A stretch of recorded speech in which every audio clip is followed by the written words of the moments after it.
Now the explanation of the sixth, that the nature of liberation is the nature of nirvana, Fifth, A, B, C, D, E, F, yeah. If all phenomena of samsara are neither existent nor non-existent, then, through this analysis, through this all from the beginning, we should understand, step by step. Through this all analysis, there is no reasoning, each and every. So I understood, neither exists nor non-exist, the samsara, the nature of samsara. Then, now as they say, is nirvana something exists? Because I'm running in samsara, so I investigated. So I asked, nirvana is there, it exists something, or something non-existent. Some means those who have not actualized the nature of the phenomena. Some who objectified, those who objectified bringing as an object.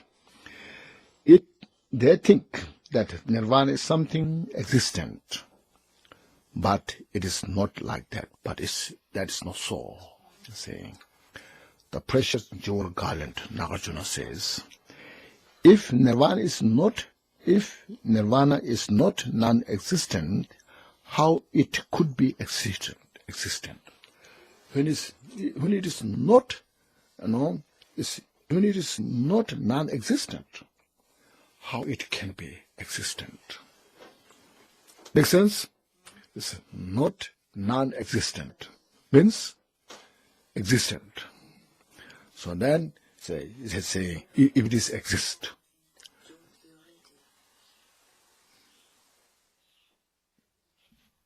So now you see the little facing.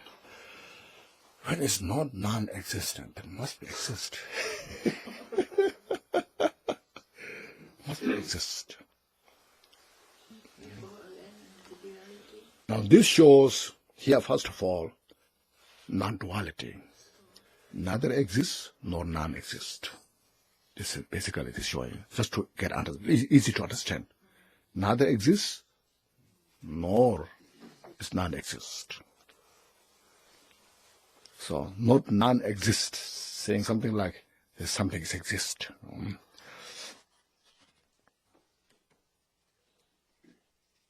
If nirvana were something existent, now just here comes the problem. If nirvana were something existent, then it would have to be something compound.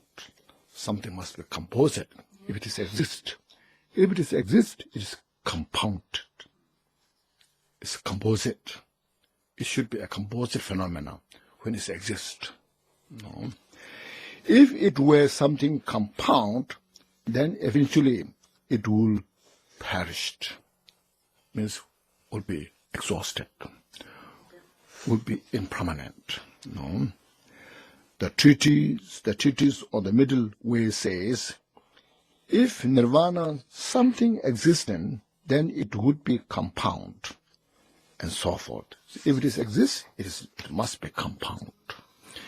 It must have composition through causes and conditions. But it is not non-existence. So it is not non-existent. It is that right? Yeah. But it is not non-existent. It is said in the same work, it is not something non-existent. So it is neither exists nor non-exist. These are little confusing questions he asks. What is it then? What is the nirvana? If it is not non-existent, it also not exist. So what is that? So then I say, what is that then? What is it then? It is the complete exhaustion of all thoughts, means mental perception, thoughts, which grasp existence and non-existence. That nirvana is the state cease to exist all the mental activities, duality thoughts, through this meditation practice. That's Nirvana. Nirvana is beyond conceptualization and is inexpressible. The precious jewel Garland says, the exhaustion of grasping to existence and non-existence is what is called Nirvana. Look at your mind first, First, when our thinking so much, this and that, right, wrong, I like, dislike, then there's something which I don't like. There's something I like. See? But if you dissolve this all thoughts into the calm mind, relaxed, spacious, then look at the mind. So I like what looks like I like. The thought I have, I like this. What's that thought? I like it. What's the thought? I don't like it. Look at that. Neither exists. That's what it's talking about. When this all dissolve into that non-abiding state, there's nothing to abide. You abide the way there's nothing to abide. Relax there. So there's the Nirvana. And there, the suffering is ceased to exist.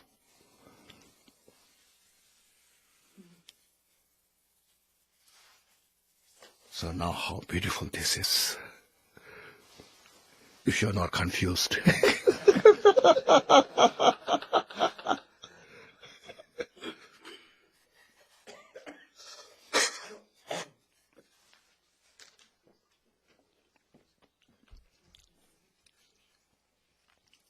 This is called a brilliant mind. You need a brilliant mind to capture this brilliant reality nature.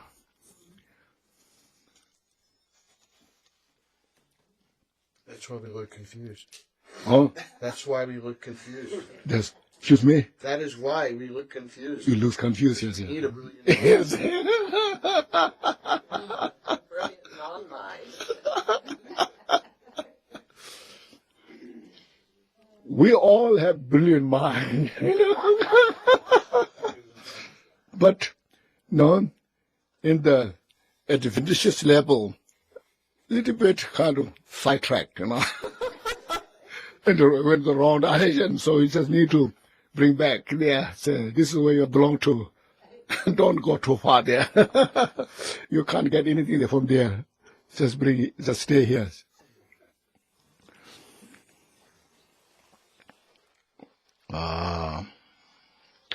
Engaging in the contact of Bodhisattva, Shantideva says, when existence and non-existent do not abide in front of the mind, you see, this exist. This is exist. It's one thought. This is not exist, another thought. When none of these thoughts are here in your mind, total peace. Relax.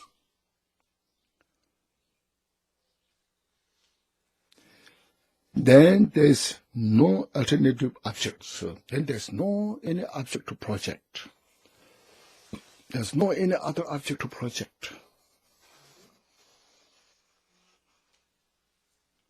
Therefore, the mind is fully pacified without projection. See, within that, when you meditate, there's no any other objects exist to project. And that's called mind is pacified. It's called non-objectified state of the mind. So relax there.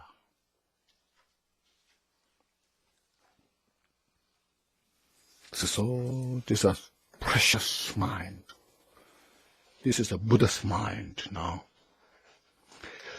Noble Brahma requested Sudra says, that which is called the complete nirvana is the total pacification of all perception and the freedom from all movement. See,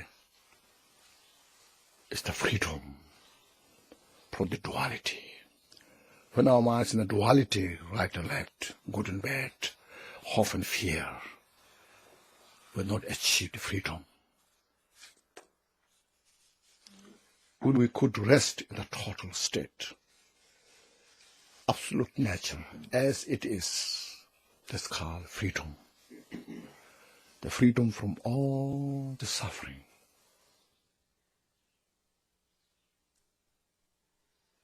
Movement is not, this is not physical movement, right? No, mental movement. Any movement, anyways, yes, yeah, especially mental movement. No, out here, just your mind, no. It's duality, free from duality. Because if you see the duality, mind becomes so agitated, it's all thoughts, back and forth. So here, completely, just relax in that nature. See, from all movement, the White Lotus of Sublime Dharma Sutra says, and by the way, this White Lotus Sutra, the White Lotus of Sublime Dharma, recently, this sutra is found in Sanskrit, between the India and Pakistan, someplace there, in Sanskrit. I saw this in a BBC news. Said Buddha taught this later part of his life. It was one of the very important minor sutra. So there's so many scholars that are coming together.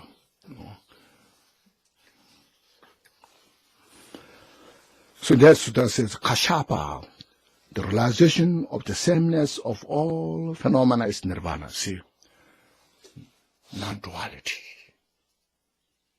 same taste,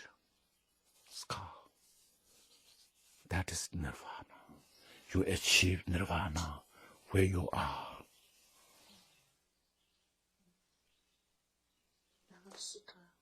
See, all dramas are, see, you can see now, right from beginning, in a gross level, our mind, starting from impermanence, it's all a method to pacify all our, this,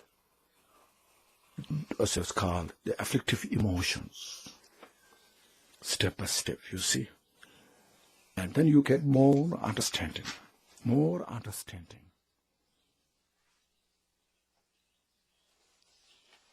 So practice is so important.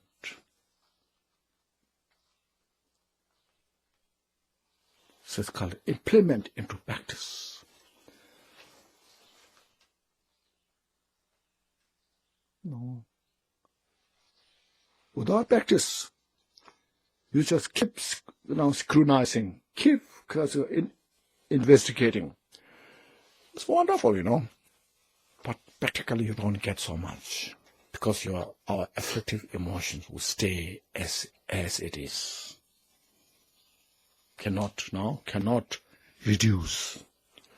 Sometimes that also brings more afflictive emotions. Oh, I have studied for many years. I have scrutinized all this, so I'm well off understanding Buddhist philosophy. And your ego becomes so big. That's not the point. Our point to study back to Dharma is to free from samsara, to free from suffering. That's the point, you see.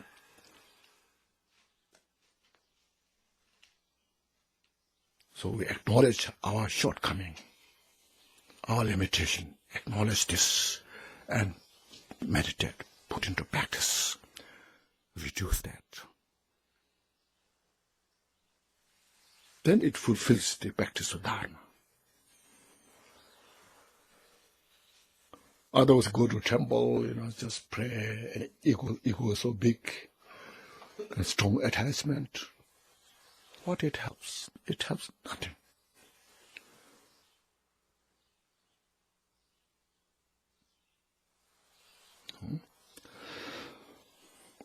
The realization of sameness of all phenomena is nirvana. Therefore, nirvana is merely, merely specification of engagement in conceptual thought. See, nirvana is what is nirvana means.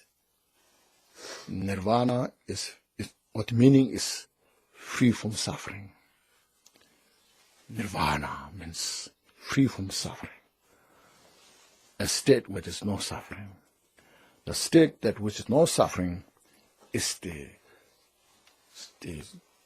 cease to exist all these duality thoughts, misperception, misunderstanding, which is called ignorance. It's all dissolved into that state. So that's called merely pacification of all the duality thoughts.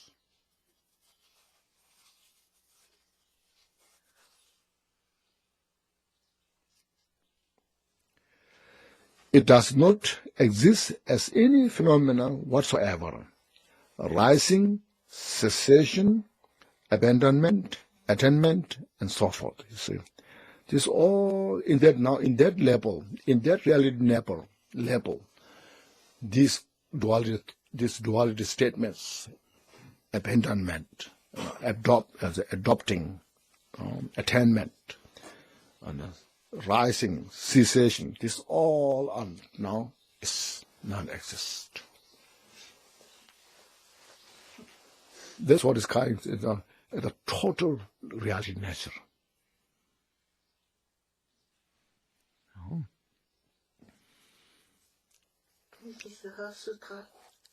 Attainment and so forth. That's the fundamental treatise is Nagarjuna's writing on middle way says, non-abandonment, no abandonment, no attainment, no annihilation, no permanence, no cessation, no rising.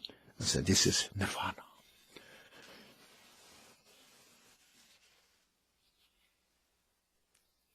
These are now it's mentioned very high statement, which in the relative level, is very high statement. No. If you have not start from beginning step by step, then if you come here, then as yesterday we went, there's intention of the nihilist. So nothing exists, no virtue, no non-virtue, nothing exists. Then it becomes a nihilist. He said, yesterday said, no, the nihilist is more dangerous than the holding, grasping, Since it is without arising, cessation, abandonment, attainment, and so forth, Nirvana is not created by oneself. See, I have not created Nirvana. See, it's not contrived, and it's not transformation. So in this level, in this reality level, Nirvana is not created. No, Nirvana is not contrived. It's not a concept. It's the reality nature. The precious sky sutra says, there is nothing at all to remove. This now, when you look at your total nature of the mind, as mentioned, you have to have such a great state of the meditative equipoise. So powerful that no any other force can remove that thought, push that thought. When you have that thought, that meditation, then meditate, look at directly at nature. There's nothing to remove. As I say, there's nothing at all to remove. There's nothing called afflictive emotions, as called. There's nothing to remove.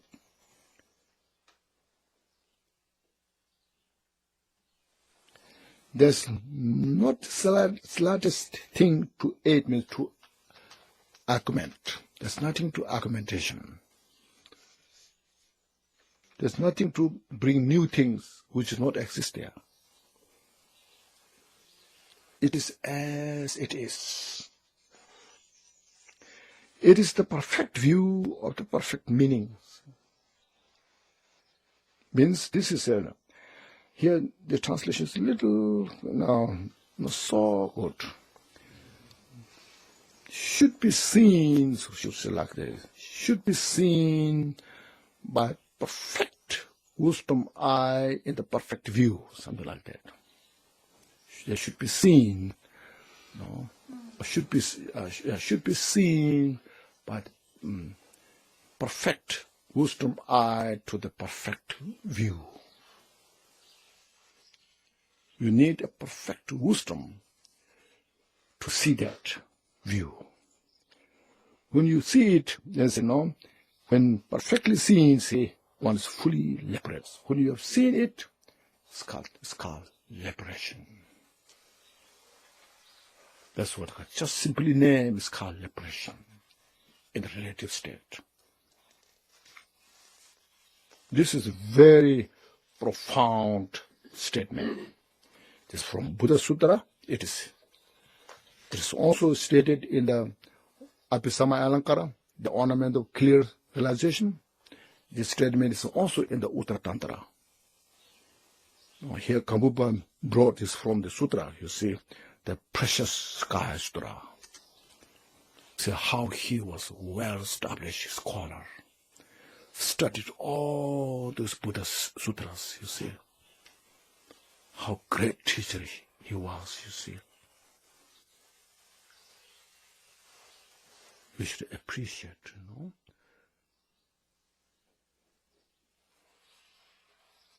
Many scholars don't know. They know only this Uttara Tantra and the Abhisama Alankara, because these are here. But they don't know from the Sutra. But Gampopa brought from the root how Buddha stated that. So, although there are methods to realize the wisdom awareness or the one's own mind, so what you call wisdom awareness, that is your mind. Your mind, there's no separate your mind than from the wisdom awareness. When you're confused, that your mind is confused. When you realize your mind, that your mind is realized. That's not true, isn't it? See? When you become smart, that's your mind becomes smart. When you're stupid, your mind is stupid. So, you see.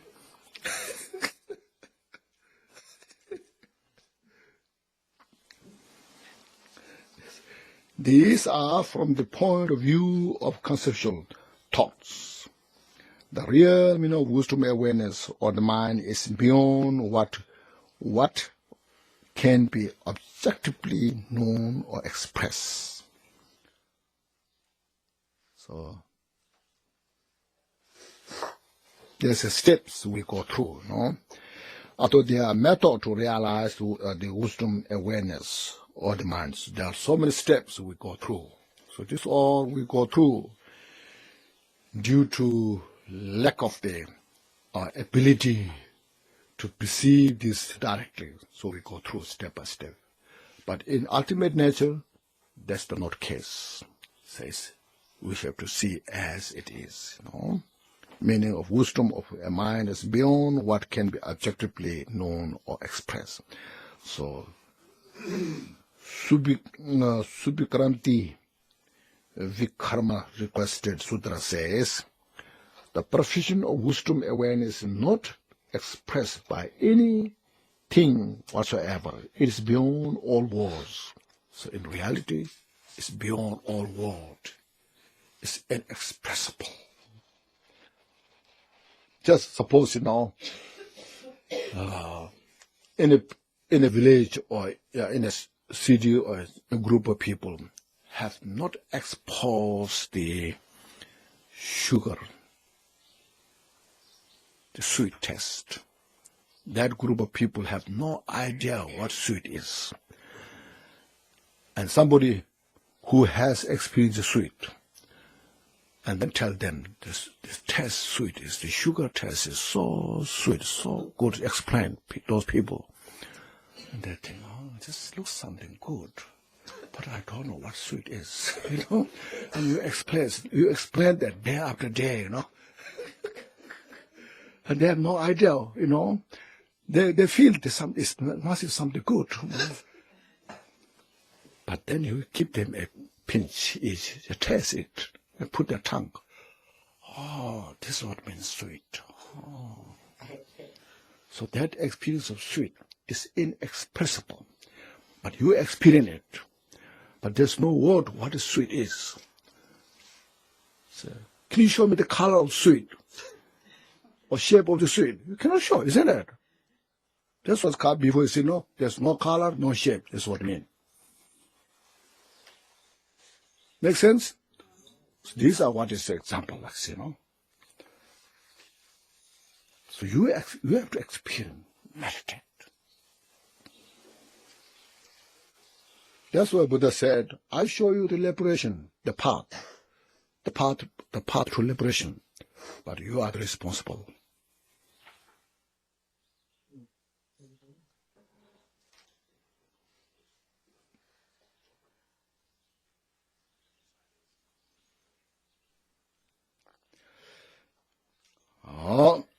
The praise to mother by Rahula. This is Saraha, it's like this, they said.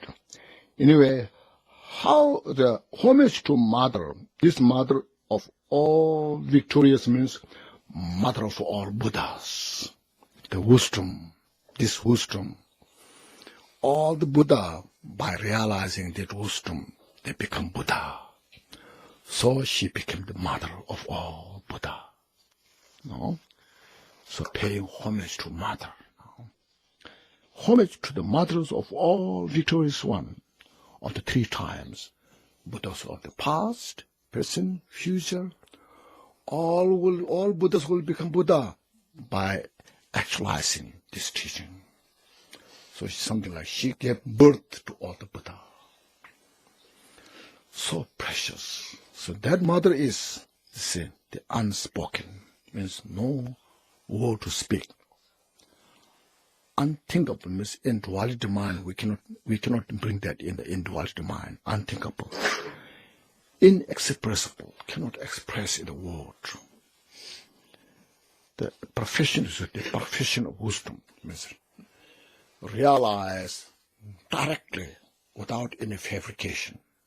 That's called perfection of wisdom. Wisdom awareness. That nature is unborn. It's not coming from anywhere. It's unborn. Since it is unborn, there's nothing to cease. It's unceasing. The nature of the space is like the nature of the space. Self-awareness, primordial wisdom. So primordially with you. Always with you. But through the mother, the Pajana Paramita. By studying, practicing that, you actualize. So precious.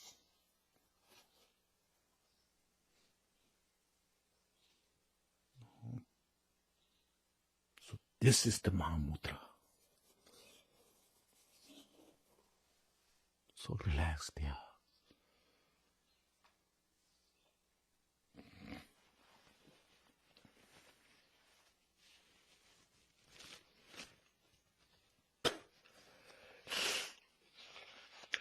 This concludes the explanation of what should be understood concerning wisdom awareness. Now you see what wisdom is. The wisdom which transcends all the duality, all the obscurations. The wisdom which purifies all these defilements. Now you see this what is wisdom. Look at now how precious it is.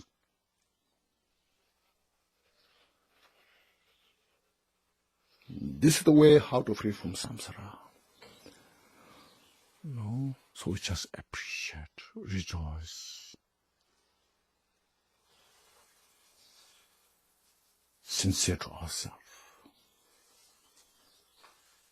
This is reality nature for everything. every sentient beings.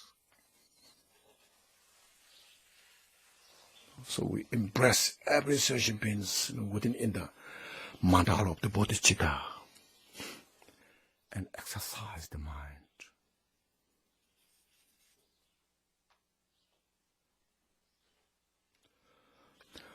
Okay, now let's have a short break.